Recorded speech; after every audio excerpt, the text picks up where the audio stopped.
We reported how one of Casey Anthony's prosecutors was accused of helping set up one murder defendant. Yeah, now in our Problem Solvers follow-up this morning, investigative reporter Tony Pipitone reveals how that same prosecutor withheld evidence from another accused killer. If Benjamin Smith gets a new trial in the 1996 murder of 15-year-old Glennie Tapley, it would not be the first time a conviction obtained by Assistant State Attorney Jeff Ashton would be tossed aside because law enforcement did not play fair. In Smith's case, Ashton's key witness is now recanting her identification of Smith as the shooter, saying police coerced her into picking Smith and that Ashton told her not to reveal she was paid a $3,000 reward in exchange for her testimony. It never happened. Ashton denies it and testified last week that if he knew the key witness felt threatened by police during lineups, he would have told Smith's defense. So why would you have brought that up?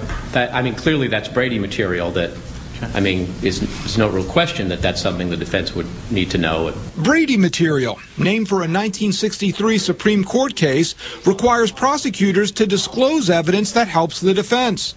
But in 1999, a year before Ashton obtained Smith's conviction and life sentence, I don't chase rabbits. Ashton had his conviction and death sentence for John Huggins thrown out because he concealed crucial evidence, Brady material, from Huggins' defense. Huggins, later sentenced to death anyway after a retrial, carjacked and murdered Carla Larson in 1997, stealing her truck, which Huggins' ex-wife claimed she never drove. Angel Huggins was her ex-husband's key accuser. But when Ashton learned someone thought he saw Angel driving Larson's truck, he kept it secret from the defense. He was scolded in this Florida Supreme Court decision, which reminded prosecutors to ensure each defendant receives a fair trial, an obligation justices said Ashton failed to fulfill.